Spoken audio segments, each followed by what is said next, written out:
Yo, what's up mga ka-food trip? Alam nyo ba na meron tayo natagpuang sikat na mami puti at palabok dito sa Tanyag na umuubos lang naman ng 2 sakong bihon araw-araw. Tayo mga boss, tara samahan nyo ako. Let's go! Walter Mart Bikutan, likod niya, ito ang Barangay Tanyag.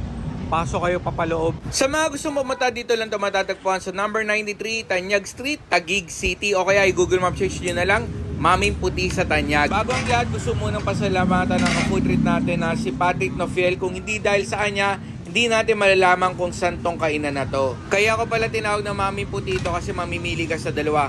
Dilaw para sa Mickey, puti para sa bihon.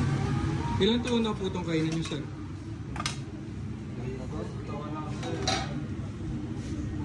Ano to eh? 18 years?